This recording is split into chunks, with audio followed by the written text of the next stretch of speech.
Let it never be said that as a St. Lucian society we give up easily. History testifies to our resilience, except when it comes to patience and tolerance of criminals, particularly those with decorated rap sheets. Her Majesty's Prison and the Boys Training Center for years stood as an indicator of Helen's inhumanity to her own children. When inmates are released from prison, we watch them with three eyes open. We refuse to employ them. We are distrustful and suspicious that they may violate us while under the guise of outward change. Our description of these people often starts with a criminal past, and for them, this is a stigma which is impossible to shrug off. With more than 24 such persons re-entering the Free St. Lucian world each month after being incarcerated, there is nothing being prepared for them to cope with a new, free life. The hypocrites among us pass the buck and responsibility to be his ex-con neighbor's keeper. What eventually happens is a predictable cycle where ex-convicts are tugging at Helen's skirt, but she refuses to take heed. What she is rewarded with is a vicious cycle of addiction, crime, and incarceration. Men who have simply become menace to society. Every parent, despite their financial status or educational background, wants the best possible opportunity for their child. Preschool years are filled with dreams of a fulfilling life. As the journey through the education system takes flight, most parents remain vigilant to their child's development. Parents are usually their child's first role models. Home environment, peers, and genes work collectively to mold this individual. By primary school age, a child's character traits are usually clearly defined. In St. Lucia, thousands will make it through the education system hassle-free, but for others, they will become part of a dropout population. A significant percentage of these school dropouts will become wards of the state, either at the Boys Training Center or the Upton Gardens Girls Center. 25 years ago, what passed for rehabilitation of troubled juveniles was disturbing. From all indications, the Boys Training Center was used as an incubator for future guests of Her Majesty's Hotel. 39-year-old Christopher Anthony, aka Christopher Moses, is a man with fascinating untold stories of childhood drug addiction to tales which could bring an entire country to its knees.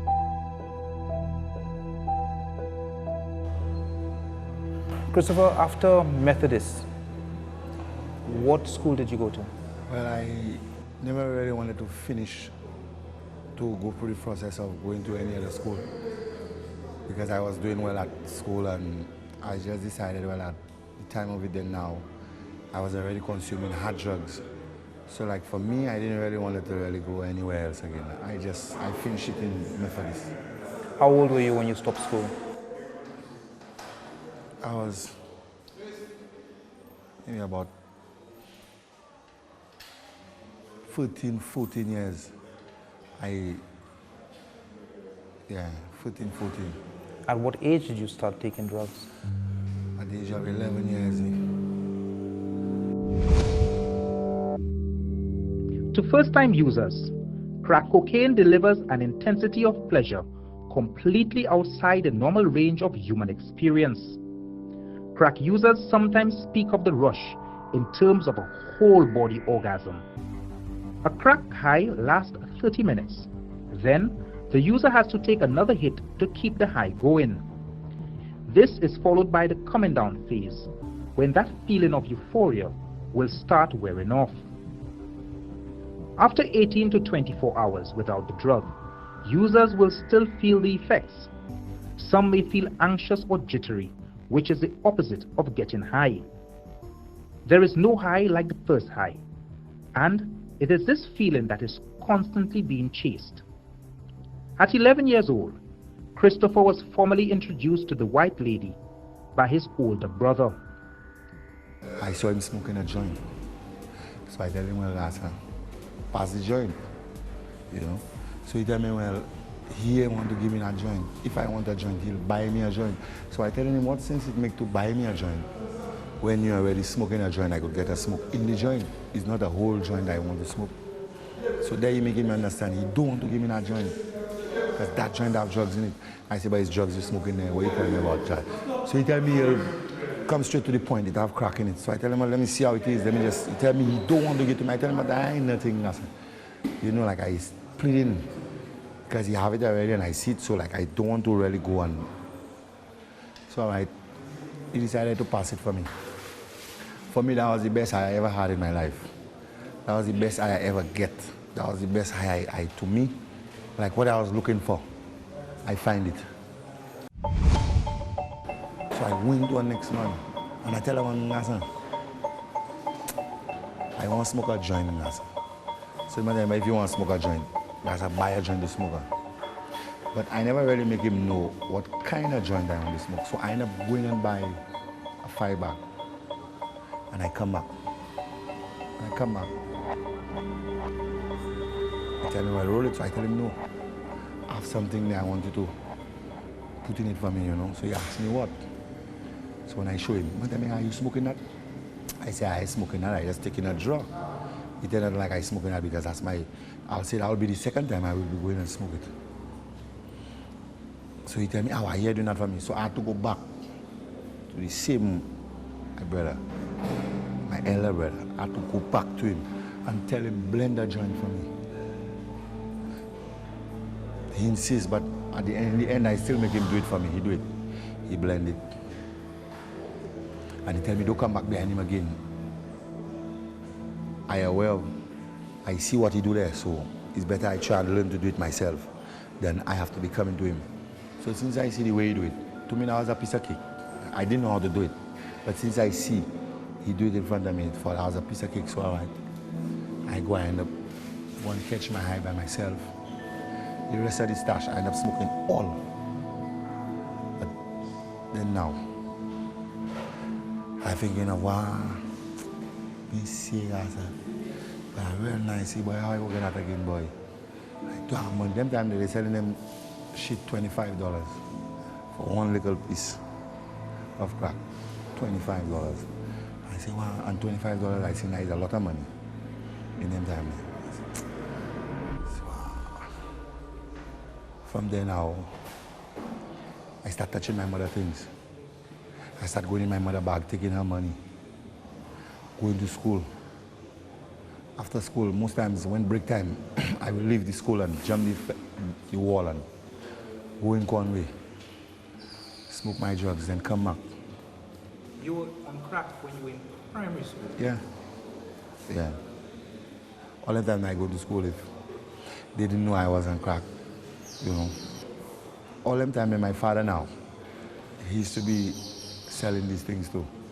He was one of the big guys out there that used to sell drugs all up Martinique and send and take marijuana all in St. Vincent. He used to pay fellas to go and do that for him, man. All the time now. He didn't know that when I come to him on a lunch break hour, he'll give me something like maybe a $50 or $60, and I will bring a whole side of us, we'll go Dr. Freezer's. Maybe they'll come make the order and I'll pay for it, you know, and come back to school. While he's growing up now, I mean, in my teens, my mind started opening a little more where I started learning some more tricks. Because in the game is tricks. And I start falling short now because I start touching people things. I born and raised in Conway. And everywhere they'll be hiding drugs in anywhere in Conway, I will know it. I will get it. I will find it. Like I get so addicted already now, I don't even want to really go and ask people for money again. I will stay on the block all day and watch where everybody hiding their stash. And when that one leave and go and buy something to eat, I will go there and take something and put it back the same way and come back and relax. For the day, that man there from morning, when he going at his home, he's not going if he's leaving it there. And he'll go at his own, spend hours. And when he come back, so what I'll do, I'll take it. And go and smoke. I'll smoke my belly full most times. I even forgetting I have to go back to school. I'm not even going back to school. I will come to school in the morning, I'll just drop my bag in the class, and I will just leave the yard and go. I have my extra clothes, change my shirt, change my pants, and I will just be all around in the cornway, just loitering, finding things, looking to try and take one thing, you know, watching where they put in the thing, take it, go with it. Sometimes I take all, I take some, just to feel myself a kind of way for the day. And I end up getting arrested by going headquarters and go and take a lady things. She opening her tray. Boxes, they used to pack the things in the apple boxes and put it there as safety headquarters. Nobody won't come there and take it. But I reach as far as going there and take the lady things. Pass in ghetto, sell it, make the money, buy my drugs, and go and call out. Boys Training Center. Well, when I reached there, and the verge I was already smoking drugs, I was really fragile. Like, for me, I was like, well, how about drugs was it? When I reached there now, they decided to see if they could help me. They realized, well, I was under the influence of drugs, you know, and all right. They decided to bring me and see doctor, bring me and check up. And in the event, end up sending me Turning Point. The reason why they sent me Turning Point is, after a while, when I had spent something like about 11 months Mossad, I end up start going now and look for my drugs now, because like I get to know how it is in Mossad now. So I still end up leaving Mossad and go and jump the fence and go in Grosley and look for my drugs, get my drugs, and come back Mossad. When the thing take me, I take a whole bag of fowls, because they used to have broilers and layers. I used to just take a sack, take a whole bag of fowls, just load it with fowls, and go and sell it in Grosley for a certain individual. That was somebody, that man used to give me my weed. That man used to give me money. And his mother had they used to bake bread, cakes and different things. So I used to only deal with that man alone. So if I have a bag of fowl, I'll just go, take it. If you know that, I'll just drop the fowls inside the yard and tell his mother to tell him when I come and drop a bag of fowls, and I'll go back. Later, before the facility closed, I will jump the fence, go and see him. I meet with him. He tell me, you know already, and different things. So why is he in there? I tell him, well, you don't know already. Just nice me up, my boss.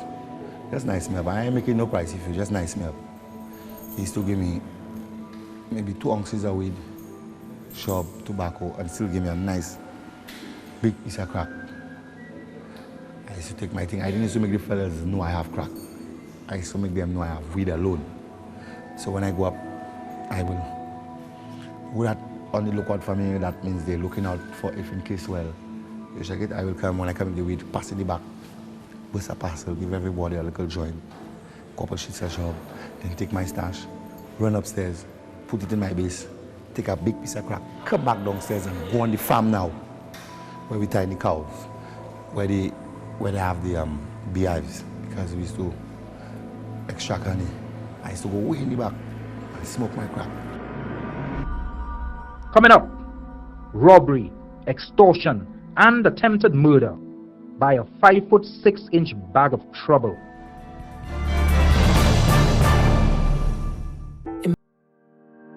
Every once in a while, a company will appear on the scene with a fresh perspective, a burst of adrenaline, and a passion for excellence.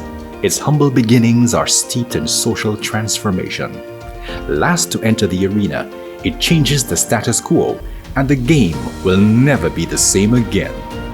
The independent film company appeared on the scene when the commercial sector needed it most. Its metamorphosis blossomed with the production of the most creative television commercials in St. Lucia, and they do it all absolutely free. From marketing concepts, surveys and research, to professionally produced ads for social media and television, and the most engaging documentaries in the English-speaking Caribbean. With heavy investments in technology and a focus on building the technical and service capacity of its nimble team, it prides itself on being The little company that could. The Independent Film Company Incorporated, changing yesterday's game, rewriting today's roles, and charting the way for multimedia production here, now, and beyond.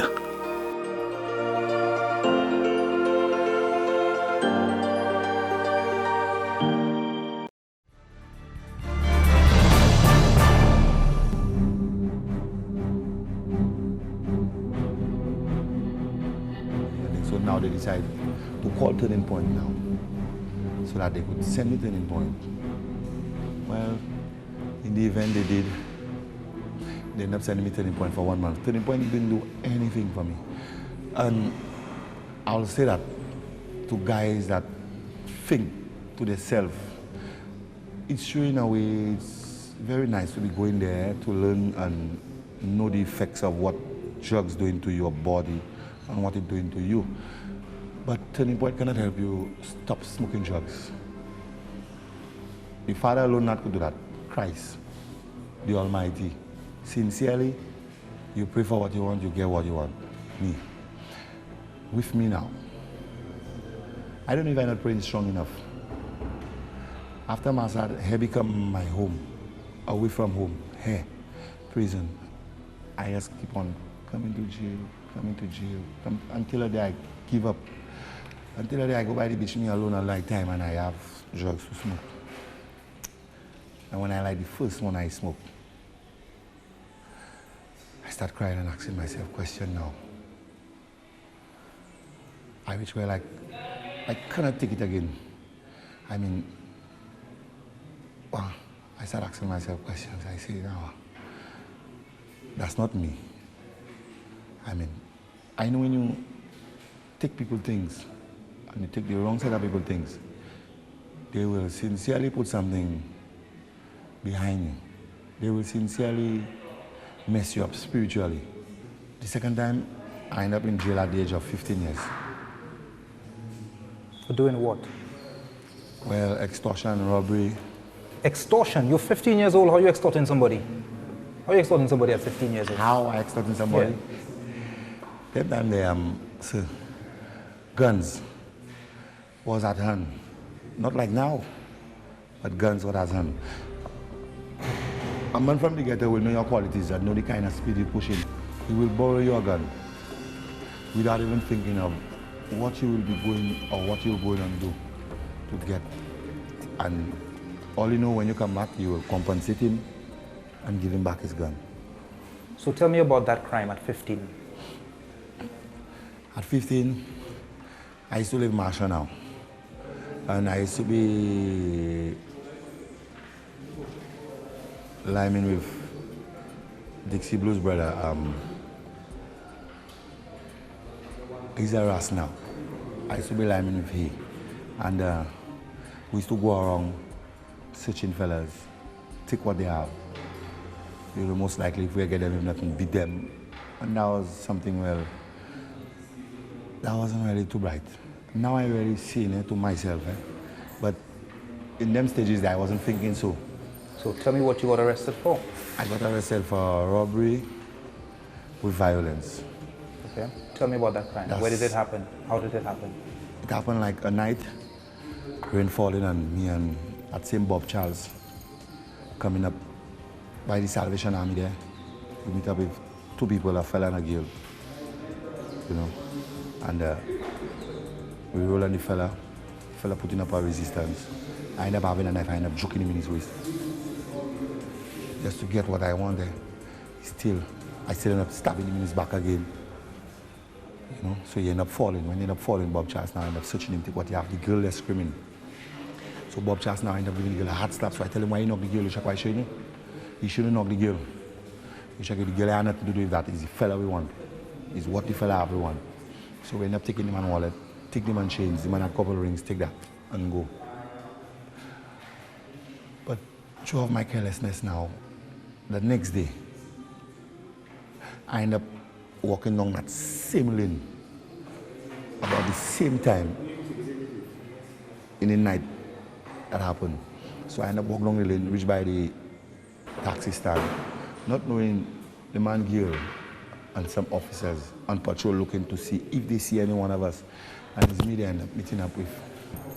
They had to make me end up seeing a probation officer to find out how I doing where I live in. And everybody singing one song. Is a thief eyes, a thief eyes, a thief eyes. I just take people things. I just beat people for the things. And nothing. So okay. That now I should end up give me 5 years jail for that. Sentenced me to 5 years in prison. That's my first time I go into prison. At 15 years old? Yeah. I think prison now, you see, again, I wasn't really, to say, thinking like, trying to humble myself when I leave jail, because you know why? When I leave jail, it's back in the ghetto I go in. But first, tell me that experience. You're 15 years old and you get to jail. Who do you have to protect you? How do you get your supplies? And you're an addict. How are you able to get along in jail? In jail now. When I reach in jail, I spend a couple months. I start taking myself, because it's not like you outside. Now, in jail, I have crack selling too. I had everything selling, but I wasn't really into the crack as much as I was into it outside. So I started relaxing, I started training, get myself a kind of way. You know, and it's like, to every man that come in prison, if you come in prison and you have a bad piece of shoes, and a man want that, they'll come and call me. They'll call me, they'll tell me, boy, you know, boy, I have a work there for you. If I go say, what happened, what's going on? Just bring a fella, boy, I want to have a bad piece of shoes in his foot there, I want that gas. Without second thoughts, I will just go, pull my cutlass, and just go and take that. In jail? Yeah. Where are you going to cutlass in jail, bro? That's HMP. Yeah, everybody had cutlasses there. Knives, cutlasses, ice picks. It's just like, that was just a bigger ghetto. It's just like you live and you come and graduate. I will just go pull my cutlass, put my trench coat on me, and just go and tell them, man, you know what happened there, you see that? Take a lot, take a lot, take a lot, take a lot, take a lot. Now, you now that just come in jail for your first time. A fella come in front of you with a cutlass and tell you, take out your shoes in your feet. You don't know nobody. I mean, don't tell me you won't give that shoes, just to see to that you are right, you know? Until in the end now I start smoking crack in jail now. That was the worst thing. Every minute I wound somebody. If I wound somebody, I give somebody cutlass, they will take me and put me in the concrete cell. The concrete cell is a place where you won't see nobody. The only time you will see somebody is when they come and feed you. That's the only time you will see somebody, but you'll lock up 24 hours a day. They will only come and give you a shower. And when they come and give you that shower, you have at least 15 minutes in the backyard. You take a shower and relax and catch a little fresh air. And when they're ready, well, it depends on the kind of officer, they will give you a little half an hour where you're entitled for an hour as a lockup inmate. Coming up, a child went in, but a monster is released on society. It's like I come and graduate to go outside there and put down more extortion.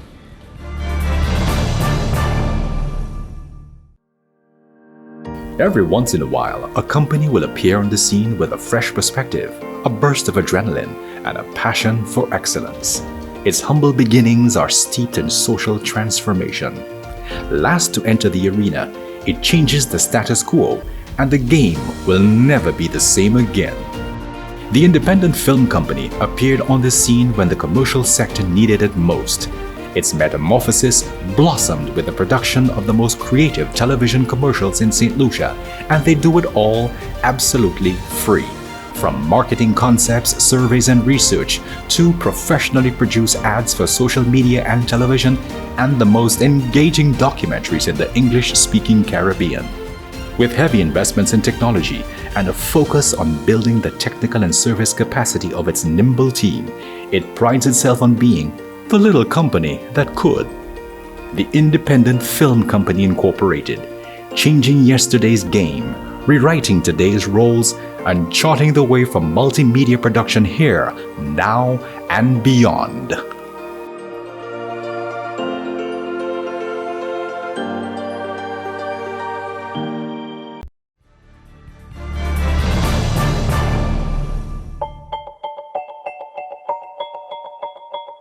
Prisons have long been described as schools of crime. The central idea is that incarcerating offenders makes them worse because they learn new tricks of the trade. Among inmates, the main conversation in prison generally concerns crime, drugs, and a heap of gossip about who did what to whom, why, when, and where. Inmates boast about what they have done and hatch new schemes for execution once released. I feel when I finish that 5 years, it's like I come and graduate to go outside there and put down more extortion. Where now I will go and put down a crime, look for a rental, send somebody and take it, and I have my driver. And we will be passing all around, and everybody we meet on the road is everybody. Until where a day I on the block calling out and a man come and tell me, well boy, Casa Luge just rob your sister there, boy. I say, how am my sister? I'm gonna just rob my sister. Not knowing, you see, again, in life, you see, most things that might happen to a certain individual is from your bloodline, what you will be doing to people. That is what that will be happening to people that are closer to you. People where you consider if anything happened to them, you would rather die to see to that. I say, wow. I say, okay. So I end up going to my sister, ask her what happened, and then kind of this. So she explained to me, describe one, two fellas. So I start passing around now and arresting fellas, and the arrest I arresting them is, I'm not just bringing you in, I'm not just arresting you for the police. I'm arresting you to bring you so that my sister could identify you. I will either knock you out or take you and maybe bloody you up because you wouldn't want to go. So that means, you know, and most times, most of the people I will interrogate and do them things. It's not them until I end up finding one. That one I nasty me. I nasty me in a manner where, well, I even end up getting charged for attempted murder. You know? But it never really reached so far because the law funny.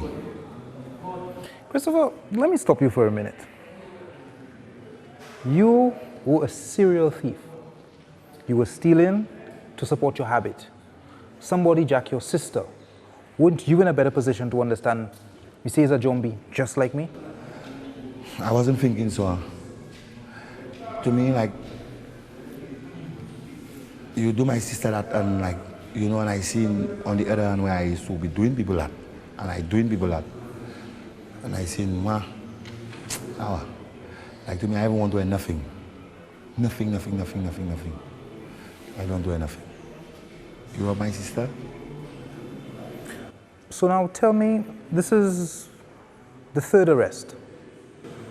Is that your third arrest? That was the second when I come from jail. Yeah, that was the foot. Now that one is the foot arrest.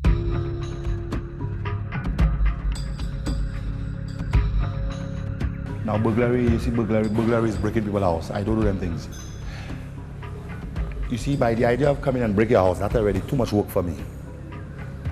And going inside and look to go and take things to go and sell, that is too much work for me. I will take a chance by meeting any individual outside and push man in his pocket, take his money, stick him up. To me, that's the easy way out for me. I end up start robbing tourists now. To me, like, too much St. Lucians know me.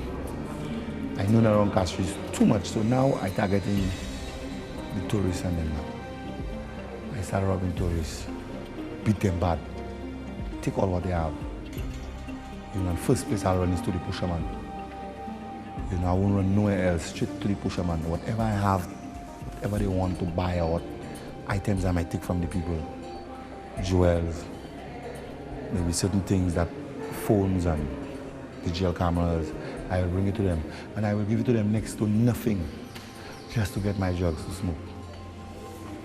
So it ended up nowadays, that's up waterfront. I didn't know what was behind me that day. Well, you know, at the time of it, boy, I don't know. The devil self no joke. I ended up robbing a man in the middle of the streets on the sidewalk. Grab the man, push man in the man's pocket. The man self hustling with me. And then give me one elbow already. Elbow I end up giving the man, I end up cutting on top of the man. Blood start to spill. I don't have no weapon. Huh? That day is just like, I feel like the afternoon I wake up. I had no money, nothing, and I seen boy, what? Well, how I go smoke boy. And they have a tourist ship in the harbor, not one, they had about two of them in the harbor. So the people come down, I end up, when I fight with the man, I do all kind of things to try and take the man money, but our boy, the man ain't giving up. The last thing I end up doing is lift him up and face him down, bap, man fall on his arm. And man, I see that, I still push man in his back pocket and take the wallet. I go with. People then describe me already for the police. They arrested me the same day.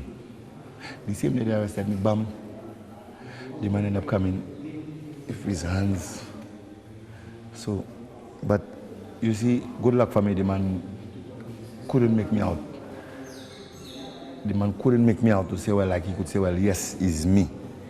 But he insists on telling the officer, he looks like the guy. He looks like the guy. He really looks like the guy. But it really looks like the guy, and that's the guy. It's two difference. Is the officer want to wear if that's the guy. So it ended up all right. They leave me there for 72 hours. The boat had to leave the same day. That's where I had the advantage on them. The boat had to leave the same day. So the boat ended up leaving. So they make me spend 72 hours. They drop me. They don't even have too long as they finish drop me. I just, like boy, I leave put there and I say, well boy, how boy? I get, I end up snatching a fella chain in his neck. And I bust it. I bust it in Conway. It didn't even have too long. Police come and arrest me again and I didn't even have time to sell the chain.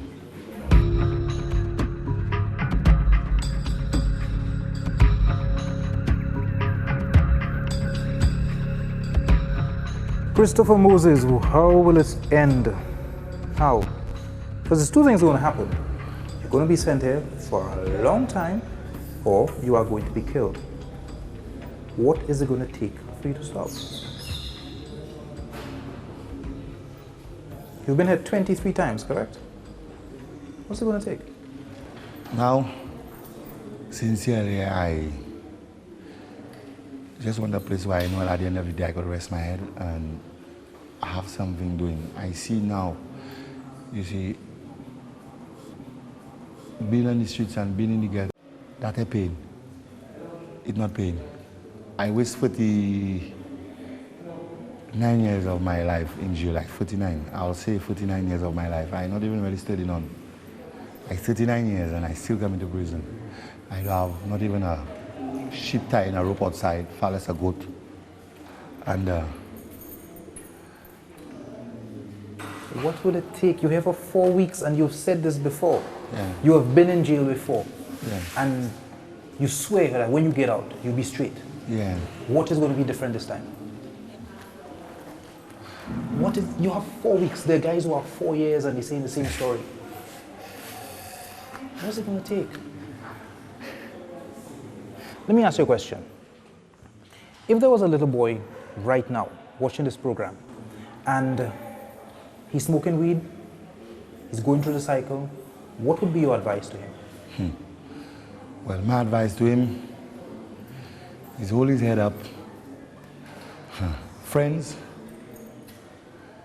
company. His only friend right now to me is somebody that's willing to see he be somebody that willing to see he live a normal and a straight life, honest life. I wouldn't advise him to linger among delinquents, especially guys that have nothing good in their head, apart by just sitting on the block, smoke weed and talk about doing crime. That's not making no sense. That's just like he making a deal with the devil. My advice to the younger generations out there and whoever are listening and are watching that program now, the only way out in life is finding yourself a job, finding yourself something to do at the end of the day where you don't have to be looking over your shoulders. My final question to you is, there are people that you've wronged in life.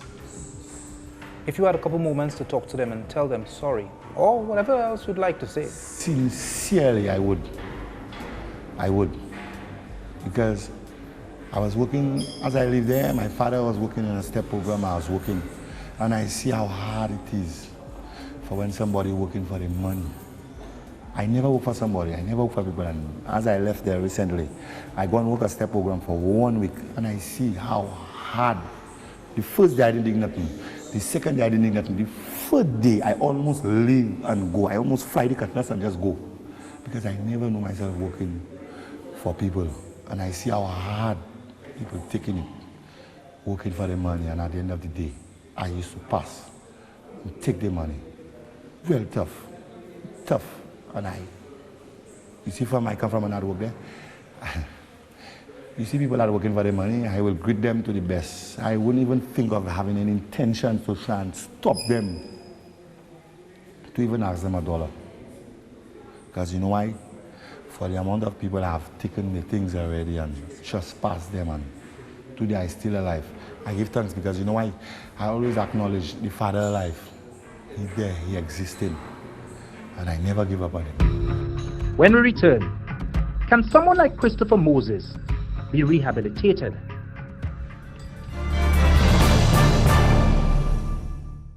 Where most people see a window, we see a vision.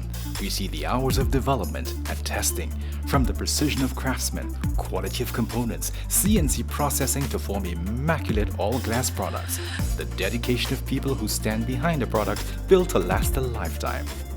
And who knows, maybe after today, every time you look through one, you'll remember everything that went into it. St. Lou means windows, doors, and all-glass products, and customization of modular products to suit your needs. Precision, quality, safety. They're your windows and your world.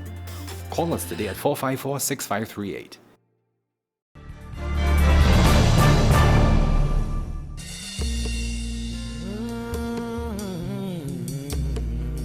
Since January 15, 2003, this facility has sought to segregate lawbreakers from the general public with the intention of preparing them for reintegration into society.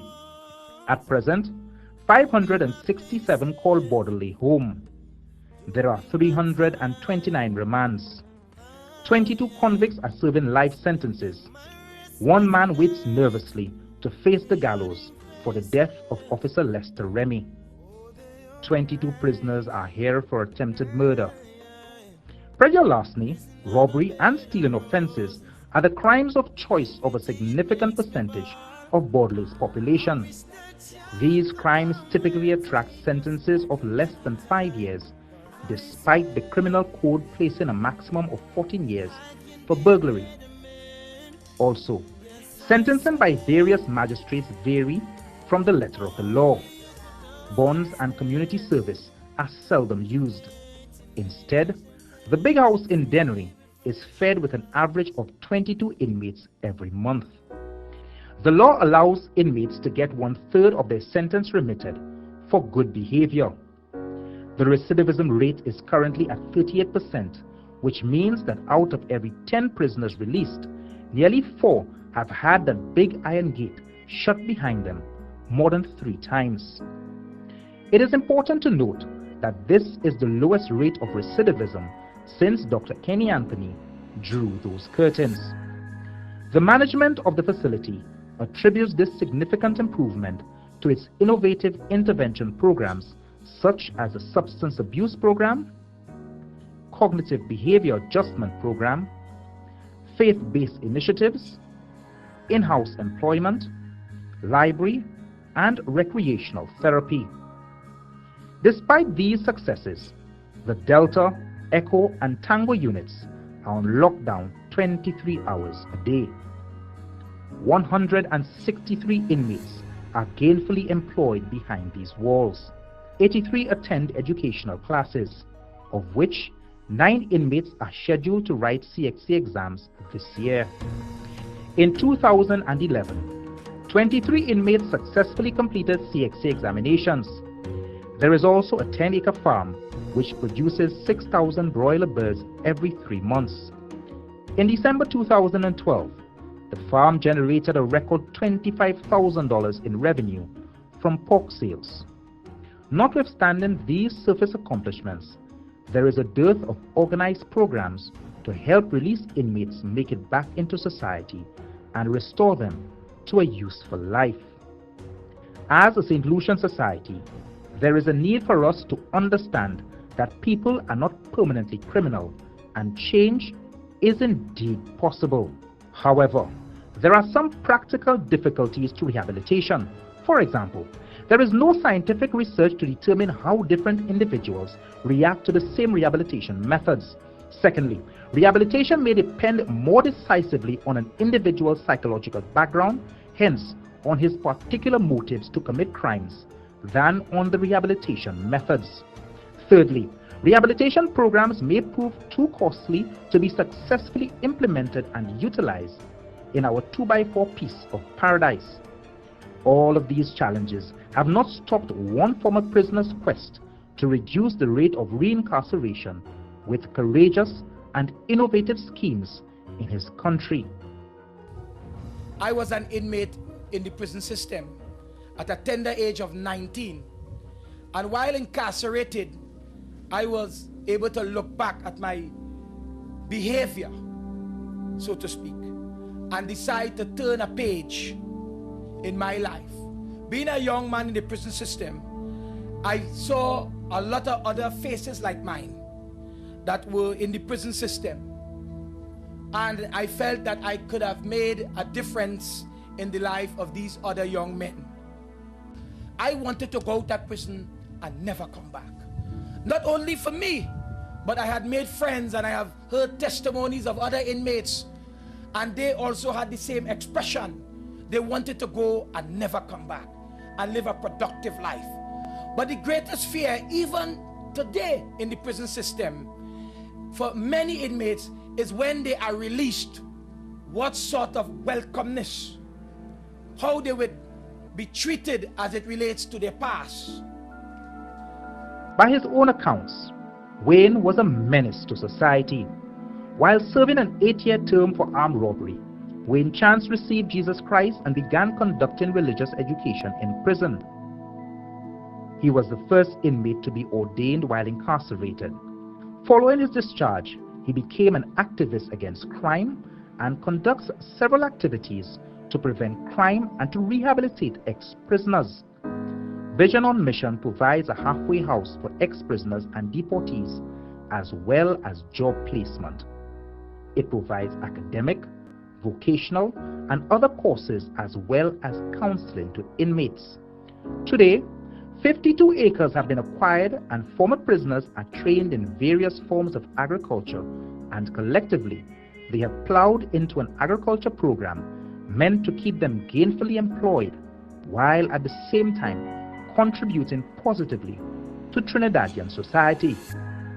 This program is fully endorsed by the Ministry of Justice and the Ministry of Food Production. One of the categories of persons that this project will cater for is deportees. There are different categories of deportees who have returned with varying levels of vulnerabilities, needs, and problems. Many expertise have in serious criminal activity, and many are young males. This is the group that poses a most serious threat, where likelihood of engaging in crime is highest, especially since they would have been socialized in a different country and may have difficulty in reintegrating in Trinidad and Tobago.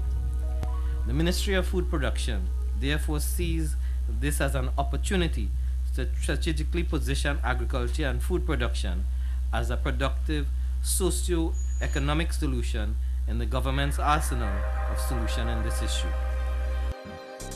To date, 4,000 persons have been successfully rehabilitated thanks to Vision on Mission. I spoke to a very passionate Wayne Chance via Skype, who had these words of advice. So the onus is on the St. Lucian population or citizenry to help in the fight against crime by creating the opportunity, the business sector, by giving employment and not just hiring someone off the street. There's a manner, there's a procedure in terms of how to help ex-inmates upon his or her release, because it's not just taking someone into your workplace. You could put yourself at risk. So there's a whole formula, there's a whole systematic step in terms of how you assist someone reintegrate back into society. But I would encourage the society to be willing and to give everyone an opportunity to prove themselves. Everybody deserves a second chance. Considering the success of this program, I approached the Ministry of Justice to get a sense of their plans for a prison release program. After what felt like 2,589 phone calls and numerous visits, neither the minister nor the permanent secretary seemed interested in speaking on this subject. Sad, but true.